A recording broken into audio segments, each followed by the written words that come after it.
All in Sports Network. We love sports. It is Friday, January 31st, and this is your daily fix for all things Texas Longhorns right here on All in Horns, brought to you by Rogue Sports Network. I'm Tanner Carlson. That's Jake Jimerson. And that was a much smoother start, Tanner. Wow. It's insane. On our side, at least. Smoother of a start that is. Okay, before we go any further, no one's going to know what we're talking about. Here's a little behind the scenes look as to how this show typically operates. So we have an intro given to us by Rogue Sports Network. It's the All in Horns. This is all in. Yeah, the whole thing at the beginning of the show. So that plays. I've been playing it by single-handedly and trying to time the recording button to hit right when. So I typically loop it like 2 or 3 times before I hit record so I can time it perfectly at the very beginning of it. Little did I know on StreamYard, or streaming platform, that you can set it to intro, and then you can just hit the record button, and then boom, it plays it automatically, and it just gets you into your video without having to time hitting the record button while the intro is playing on loop. So hand up on that one. It only took me, 109 episodes to figure that out. And just so everyone knows, just to clean my hands from this, I don't have this view.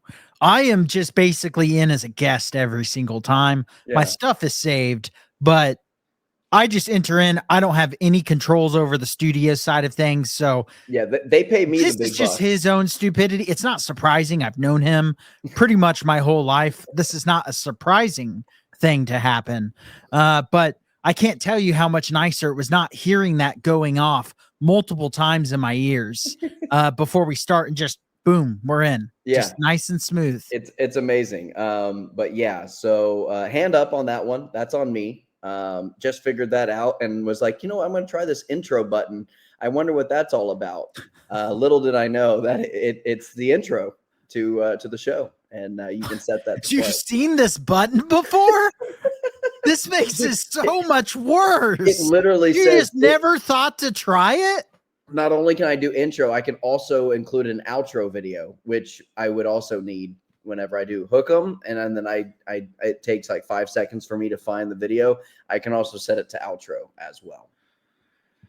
I don't have any podcast friendly things to say currently. That these buttons were there, you saw them, and you just never thought. Yeah, no, they've been there the whole time. I just was never thought I should try. No, this. I thought about it. I was too scared to actually pull the trigger on it and see if it was like, this is what I need to do. I'm concerned you're on the wrong podcast. You should maybe be in a podcast in College Station. Yeah. It's not saying anything about Ben Peck, by the way, who did actually use this. Because when we went on his show, I remember thinking, wow, we're just in. Like, it was very smooth. And I was like, wow, he's got that timing down. Because in my mind, I thought that was the only way to do it, because I don't have the studio view. But just, this is a very Aggie thing of you to do. Yeah. Actually, maybe more of a Sooner thing. This is definitely like Oklahoma education system type issue. Yeah. Shout out Ben Peck, All in Aggies. Give him a listen. All within the same family of networks. But yeah, we're better. But shout out Ben Peck. All right. Big news for the Texas Longhorns, Jake. Since we last recorded, Hero Kanu, defensive tackle from Ohio State, commits to Texas. He's got 2 years of eligibility left. He's from Ohio State, so just one, coming off of a national championship season for Kanu. And Texas continually building on the defensive line. Now, is it mostly Kenny Baker doing this, Jake? Is this the Kenny Baker effect? Or is this a point of emphasis from the Texas Longhorn staff saying, we need as many big humans as we possibly can get, and we can never have too much depth at the defensive tackle position? Is it just a combination of two things? What is the cause for the transfer portal being so defensive tackle heavy? And then we can give our evaluation on the actual player himself, Hero Kanu himself. But defensive tackle after defensive tackle. Obviously, this is a position of need for Texas. Yeah, this comes from you basically have a rotation of talent at every position. And this is where recruiting classes from 3 years ago start to hurt you. And that's kind of where Texas is at this point, is because Bo Davis, as great as a defensive line coach as he was not a great recruiter. They weren't getting a lot of, and granted, recruiting is not just on the positional coach. So it's not a Kenny Baker effect, though he is taking part of these recruitments. Right. Obviously, Yeah. he's definitely done a very good job as a recruiter, both at the high school ranks in his first year. By the way, he's only going to get better, and now in the transfer portal, getting 3 before the spring window is a big deal. Provides you flexibility on how you attack it in the spring. Likely still need 1 more, but now you can be a little bit more picky come that window, not be desperate to get multiple. But this is a Sarkisian effect as far as the big human sides go. But then as far as the need for defensive tackle, this is, I mean, just go back through the recruiting classes and look, the biggest recruit they got under Bo Davis was Sadir Mitchell, and he's not here anymore. Right. They had multiple years where they were very light on the amount of defensive tackles they were getting. And when you are very light at a position and you lose some to attrition, which is just going to happen in today's college football world, all of a sudden it comes up to a year where you go, our most veteran defensive tackle on the roster is a sophomore. And when you're a team who's trying to continually reload and compete for a national title, that's not good enough. And there's not enough depth there. So it's kind of an effect of years past in recruiting when that becomes such a need, because you can't really use high school recruiting to just plug a need immediately. I mean, Justice Terry may be able to come into, you do get rare guys who can come in and make an immediate impact at a place of need, but it's not what you use to, we need 3 defensive tackles, let's just put in a bunch of freshmen. No. Well, defensive tackle is also one of those positions where it takes 2 to 3 years to develop into a player to where you're going to be a constant rotation player within that starting lineup. Safety and defensive tackle, I think, probably have the 2 longest times to develop for positions. And that comes from size, that comes from strength, that comes from play recognition, that comes from so many different variables within the football IQ side of things. But a lot of it is size, speed, and strength to handle yourself within the ranks of clogging up the middle of the defensive line and having the strength to just kind of be an anchor on that defensive line. And it really is your junior, seniors. I mean, if you can get a freshman or a sophomore to play an impact role on the defensive line, especially at defensive tackle, I mean, that's just a rare ability. Yeah. And it's because there's so much reactionary things that a defensive tackle has to do. And not only that, but just having discipline to know when it's just your job to keep gap control. There's so much that goes into that. And then also you're playing on the interior where the biggest offensive linemen are. Mm-hmm. And if you're going against 3 seniors, a center, guard, who are all seniors or juniors and seniors, they're just physically bigger and stronger than you. And that's tough. You see a little bit more freshmen starting on the offensive line than you do defensive tackles, but that's because there's 5 of them versus defensive tackles. You typically have at most 2 on the field at the same time. And so from what I have looked at and just kind of looking at how many freshmen are starting at what positions, it always seems like safety and defensive tackle. Defensive tackle is probably the rarest one to have freshmen make a big impact. And then safety is that next one. And a lot of that is because the instincts it takes to play the position. And then for defensive tackle, also, like you said, that size, that maturity, and just the strength level.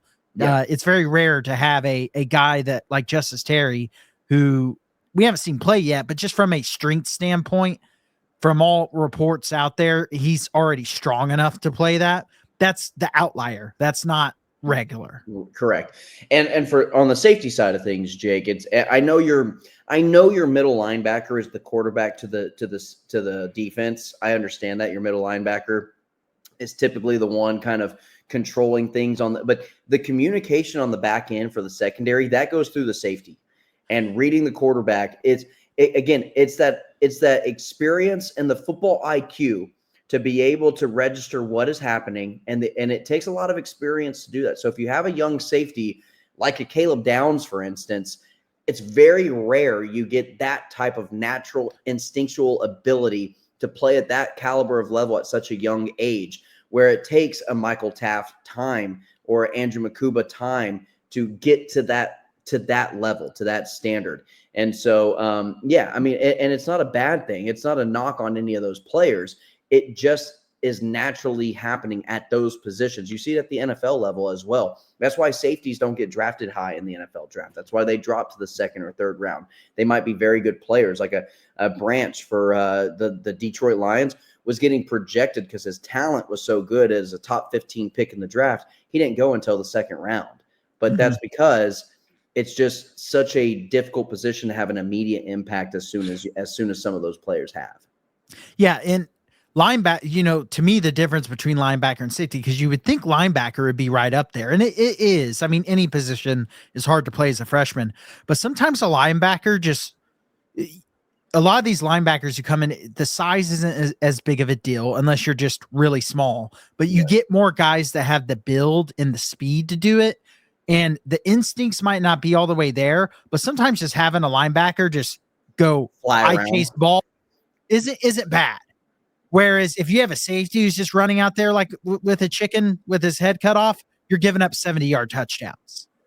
You may get a linebacker who fills the wrong gap and you get a long rushing touchdown. That does happen, but it's easier to limit that damage than it is to limit the damage from a safety, and than it is to limit the damage from a defensive tackle position. If your defensive tackle is just getting his tail whipped, that's affecting your linebackers regardless of how good they are.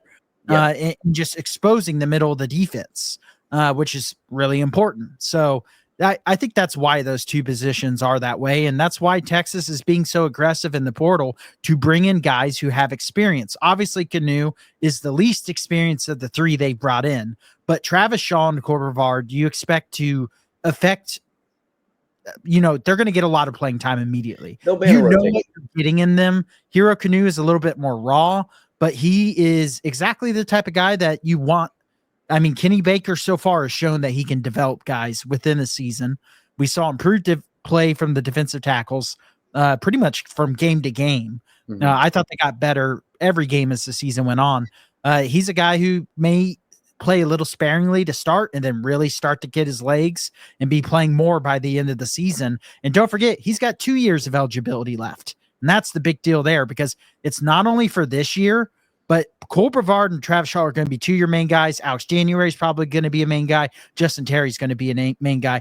Then you have another big human that has another year of eligibility left after this year to develop again, and then maybe be that NFL level stud in his final year.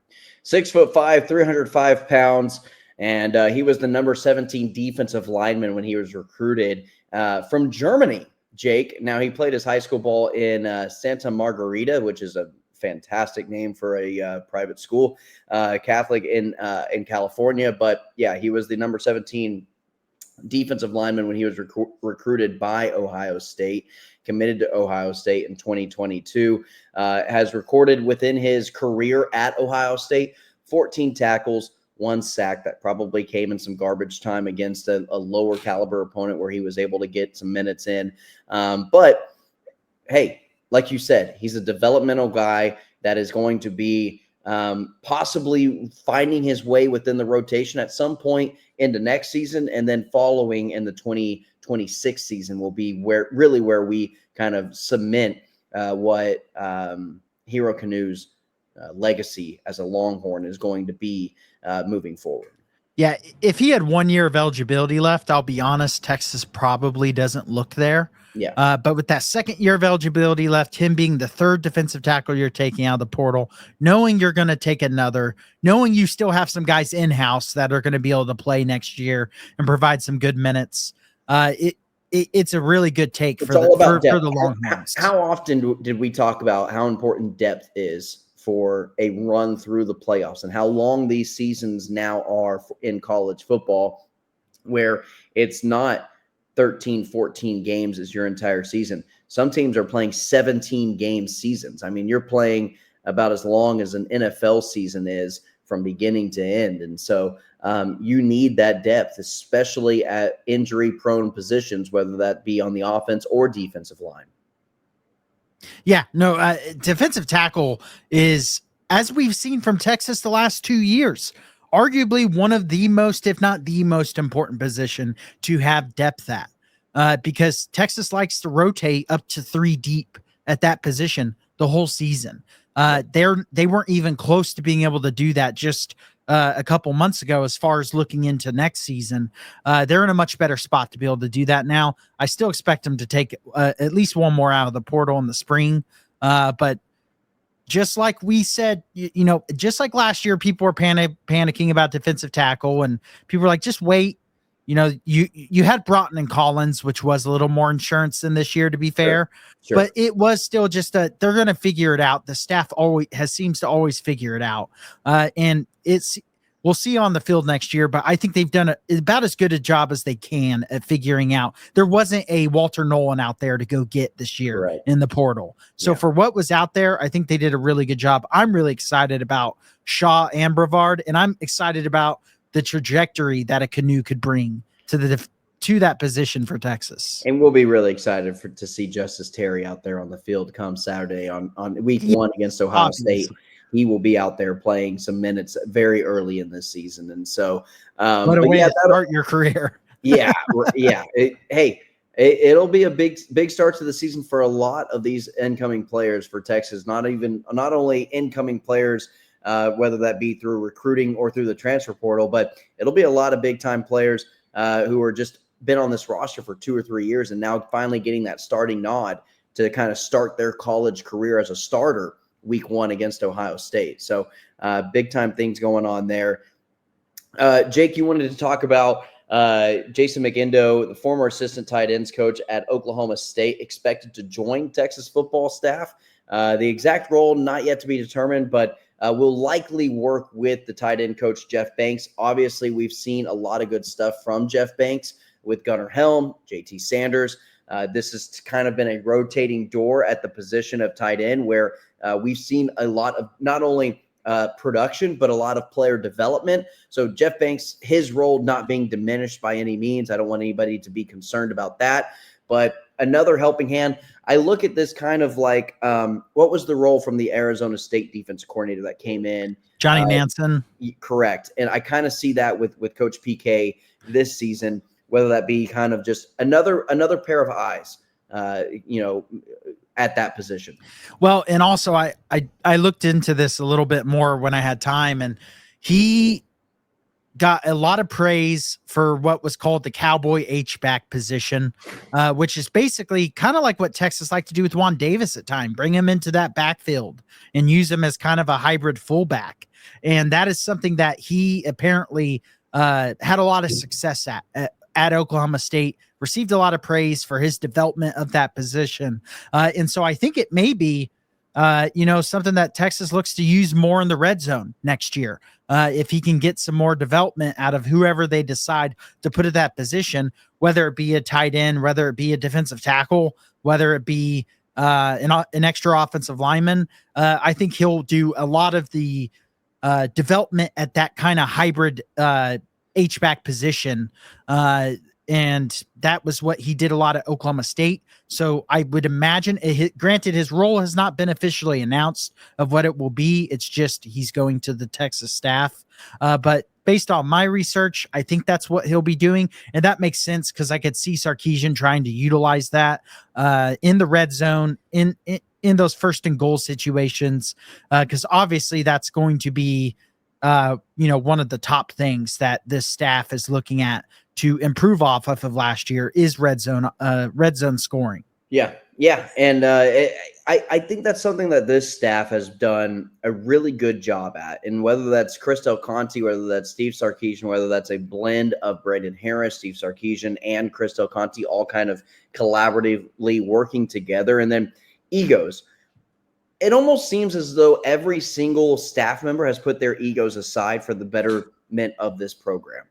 whether that be bringing in a Gary Patterson, whether that be bringing in, other position coaches, that these roles have already been filled as coordinators, but now you're kind of getting a defensive specialist analyst or whatever the job title it is that they give these guys to come in and kind of just provide an extra bit of advice or whatever that might look like. A lot of egos being set aside for the betterment, for the success of this program. And I think that can't go understated enough. Again, we've talked about the retention of the staff, and we've talked about, guys coming back, returning on multi-year deals and not getting poached or getting looked at the NFL and not taking NFL interviews, things of that nature. But then also adding to the staff to where you might feel threatened or might take it a certain type of way of saying, am I not doing my job efficiently enough? Am I not doing a good enough job? No, that's not been in the brains and the mindset of these coaches. It's, hey, more eyes, the better. If we can improve what we're already currently doing, then I'm all for it. And I think that has a lot to say about what the culture is at Texas right now. Yeah, that's a staff who is in sync on what the ultimate goal is. And to win a national title, sometimes putting your ego aside plays into that. And I think this staff does a really good job at that. And you hear about the obsession to win a national championship. And I think that obsession is obvious. There is no doubt about this staff's work ethic, whether that be on the recruiting trail, like they did after summer panic from fans and the staff just going, we're not worried. It's July recruiting, and then pulling in the number one class in the country. Not only putting together a top class, but the number one class in the country after all that. Longhorn fans overreacting in the summer. Jake, come on now. That never happened. Other fan bases bragging about, my goodness, all the OU fans disappeared from my timeline that were bragging about being 2 spots ahead of us in August. It's wild how August doesn't determine how the rest of your college football season goes. Meanwhile, they can't touch a defensive coordinator with $3.1 million because no one wants to be involved with a coach that's about to get fired. Yeah. The writing is on the wall there in Norman, Oklahoma. But anyway, Jake, hey, good episode today. It was good to kind of give everybody kind of an update as to where the Texas football program is. This conversation only got me more excited for Arch and the upcoming season for Texas and the future of Texas. Seeing Arch he's now in the role of, I'm the face of this program. And we're going to get into this conversation tomorrow and Saturday. But I'm not only the face of this program, I'm the face of this athletic department. So he's over at Texas basketball games. He's throwing T-shirts in the stands. He's shaking hands with Mac Brown. He knows what his role is. He knows what his face value is for the University of Texas. The dude's embracing it. And I'm so excited to get into our conversation tomorrow for the people, because it's going to be kind of revolving around Arch and how he's going to handle that pressure. But man, I'm just super pumped up about 2025 and moving forward with this football program already, even though the season just ended. Yeah, no, we talked about it even after the loss to Ohio State. As down as we both were, and it took me a week and a half, 2 weeks to really move past that. Well, after the national championship game. Yeah, even with being down and having to take time to recover from that, there was never not a feeling of excitement for the next season, which I had last year after Washington. And It's just nice to have that again, because it used to be a feeling of, man, I hope they are better next year and don't suck again. And now it's back to I'm excited to see this team play football again, even though they're rebuilding at certain positions. Right. I'm excited to see these new young talented guys that I have followed take the reins. I'm excited to see how Sarkisian improves as a head coach, because I think he has shown the ability to improve himself as a coach every year, and the whole staff has shown the ability to improve themselves. Look at PK. Let's talk about putting your ego down. PK is the face of that to me. Yeah. For sure, without a doubt. And Jake, super excited about it. Looking forward to our conversation for tomorrow. Tune into that. Like, share, subscribe to the channel, All in Horns, right here on YouTube, and where all podcasts can be heard, whether that is Spotify or whatever your preferred listening device is through podcast. We are there ready to serve you Tuesday through Saturday, dropping episodes at noon. And of course, throughout all of basketball season, throughout all of the off season, come summertime, the dog days of summer when you're just begging for some sort of sports content, we're going to be here for you each and every single day, dropping episodes 5 days a week for you. That's not going to change going into football season when you're just dead dog tired, when it's 130 degrees for the 30th straight day in the middle of Texas. We're going to be here for you to talk about Texas Longhorn football and all other athletics departments as well within the Texas Longhorn program. So subscribe to us. We'll continue giving that content. We appreciate all the support that we've already gotten. With all that being said, Jake, I'm Tanner Carlson. That is Jake Jimerson. This is your daily fix for all things Texas Longhorns right here on All In Horns, and brought to you by Rogue Sports Network. And as always, ladies and gentlemen, welcome. All in Sports Network. We love sports.